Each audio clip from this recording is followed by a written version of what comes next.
Quais foram as principais ideias de Reid quanto à razão e os sentidos? E como Reid combateu o ceticismo? E o que seria, mais especificamente, o seu senso comum? E os princípios originais da crença? Nossa! Essas 4 perguntas aí resumem o mês todo de estudos nossos, né? A Polly colocou aí, né?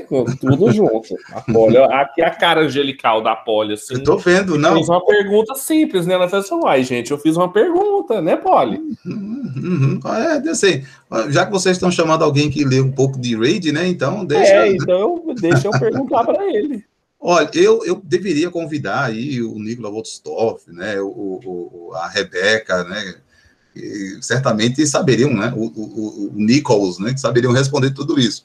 Eu vou tentar ser o mais breve possível e já vou pedir antecipadamente perdão pelas imprecisões, tá certo? Precisaria de muito mais tempo para isso.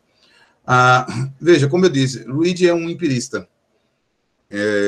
Mas diferente do empirista duro, né, como Locke, Reid tem uma compreensão de que acerca da razão que difere realmente, tá?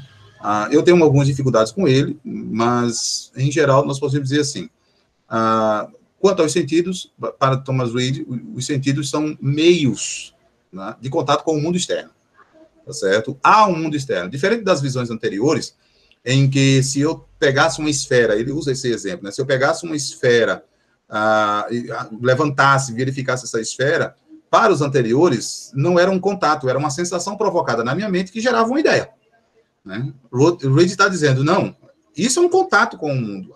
A textura da esfera, o seu peso, a sua dimensão, é realmente uma qualidade do objeto. Então, quando eu toco uma esfera, eu não estou meramente criando uma imagem. Pelo contrário, forma uma crença, tá certo? A percepção forma essa crença e ela é levada, ele usa essa expressão, e ela é levada como uma necessidade.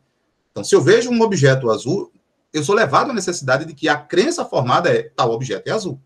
Tá? Se eu levanto a minha mão diante de mim, eu sou levado à crença, tá, de que a minha mão eu estou movendo a minha mão. Então, para Thomas Reid, os sentidos são meios de contato com o mundo externo. A razão contém, e há uma expressão que alguém perguntou, acho que foi Apoliano, sobre o que seriam princípios inatos, tá, em Thomas Reid. Há um caso aqui específico, e aí foi onde eu falei para vocês o que seria para Thomas Reid a ideia de inato. Para Thomas Reid, inato é estrutural. Tá? Não pense aqui que Thomas Reid está calvinizando a sua filosofia. Reid entende que as nossas faculdades naturais são confiáveis, né? Elas são uma expressão que ele usa, um design básico, tá bom? Um planejamento, digamos assim. Essas faculdades foram dotadas pela natureza, e aí ele diz assim, ou pelo autor da natureza.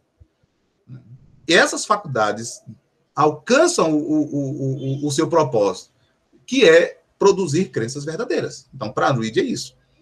Então, ele usa a expressão inato, mas inato em Thomas Reid é estrutural. Os nossos sentidos, as nossas faculdades são criadas, essa expressão que ele diz, né, formadas pelo autor da natureza, em que no contato com o mundo externo elas produzem crenças acerca do mundo. Reid não usa muito a palavra inato, ele usa poucas vezes. Esse é um comentário que eu fiz no trabalho. Tá? Ele não usa no sentido habitual, mas no sentido natural. Ou seja, o que é inato para Reid se opõe àquilo que é adquirido. Tá bom? Um certo comentarista diz que são princípios disposicionais. Tá? Ou seja, o sentido do tato está em disposição, que em contato com texturas ele vai ser desenvolvido. Os meus olhos estão em disposição que em contato com a luz ele verá objetos. A minha audição, né, está em disposição em ter contato com aquilo que produz som. Então, assim, Reid não está pensando em sentido na mesma maneira que os demais, tá? Mas como algo natural. Tá certo? Então, nessa pergunta... E o que é que tem a ver com a razão? a razão para Reid é também essa, é uma faculdade, certo? As traduções, Pedro, você que sabe muito mais inglês do que eu, que colocam lá power, né? No século XVII, né, século XVIII, power é faculdades, é poderes, meramente poderes, né? São poderes, né, das faculdades. Então, intellectual power, né, faculdades intelectuais. Tá? Que faculdades são essas? Julgamento, raciocínio, tá? Não são poderes da mente, tá? Então, são as faculdades. Então, os sentidos, né, as faculdades dos sentidos. Então, quanto às ideias principais, são essas. Sentidos e razão são faculdades, tá, disposicionais que, em contato com o mundo externo, produzem crenças. Tá bom? Como Reid combateu o ceticismo? Negando a teoria das ideias. Em resposta mais breve, isso. Negando a teoria das ideias, de que nós não temos conhecimento do mundo externo, nós só temos impressões dele. Tá certo? Ou seja, as imagens criadas na nossa mente. E Reid combate isso. Porque o que resultou dessas teorias? Resultou em ter ou que anular o mundo externo ou ter que anular as faculdades.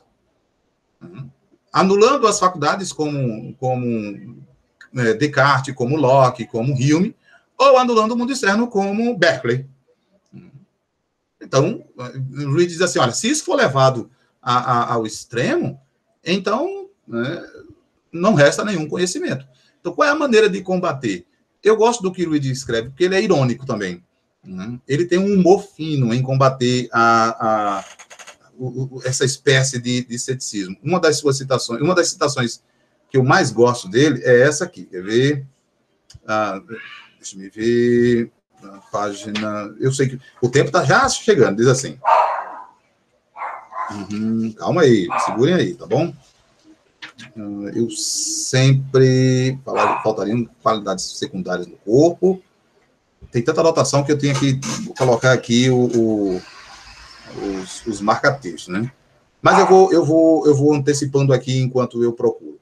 Uma das coisas que Reid utiliza para combater o ceticismo é dizendo o seguinte: aqueles que estão afirmando a insuficiência dessas faculdades precisam dessas faculdades para poder negá-las. É uma espécie de redúcio ad absurdum. A maneira que Reid utiliza para combater o ceticismo é essa espécie de redúcio, né? Redúcio ad absurdum. Ora, como é que se negam que os sentidos são insuficientes e eles usam sentidos? Né? Numa dessas afirmações que eu estava tentando localizar aqui, se quem localizar aí primeiro no seu livro pode ler, né? Ele diz assim, rapaz, olha, se esse pessoal pudesse levar adiante essa crença que eles têm... Aqui, achei. Está anotado na página 43 e 44 do seu livro, você pode ver, tem assim... Esse curioso sistema, tratado da natureza humana, que ele está falando de Hume, esse curioso sistema parece não ser adequado para o presente estado da natureza humana. Não posso dizer em que medida ele pode convir a alguns espíritos eleitos, que são separados da escória do mundo, do senso comum, que são separados da escória do senso comum. Reconhece-se, eu acho, que mesmo esses podem entrar nesse sistema apenas em si. Entretanto, quando esses autores, descem para se misturar novamente com a raça humana e para conversar com um amigo, um companheiro ou um concidadão, um sistema ideal desaparece. O senso comum, como uma enxurrada irresistível, os carrega. Apesar de todo o seu raciocínio e de toda a filosofia, eles acreditam na sua própria existência e na existência de outras coisas. Então, aí, para finalizar, ele diz assim, essa filosofia é como um cavalo de pau, que um homem, em mau estado de saúde, pode montar às escondidas sem prejudicar sua reputação, mas se levá-lo para fora, à igreja, à loja ou ao teatro, seu herdeiro chamaria um júri e imediatamente confiscaria seu patrimônio. Mais adiante ele vai dizer, olha, se esses querem adotar essa concepção, mas eu vou aqui, bato meu nariz ali, bato a cabeça aqui, e as pessoas vão me chamar de louco. Então a maneira que ele utiliza é, de fato, né, essa compreensão que é chamada de senso comum. O que é senso comum? São as faculdades que as pessoas têm de fazer julgamentos. Ora, ninguém que toca alguma coisa quente diz que está gelado, vai dizer que está quente. Ninguém que vê o céu, né, ou que bate a cabeça, não vai dizer, não senti nada não, vai sentir dor. Então, esses princípios, que seriam chamados princípios, né, originais do senso comum, dado pelo Thomas Reid, aparece lá nas suas dissertações. Se vocês quiserem consultar, né, só não me recordo qual o capítulo, mas estão lá nas dissertações acerca das faculdades intelectuais. Ele divide em princípios contingentes e princípios necessários.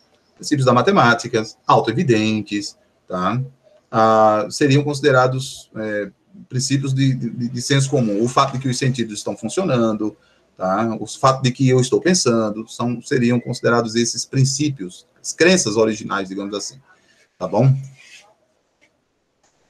Assim, tem algumas imprecisões, mas, em geral, eu posso dizer isso, tá? Excelente, foi a pergunta do mês. Resumiu muito bem, muito bom. Obrigado, Poli, por resumir para a gente também, colocar numa pergunta só.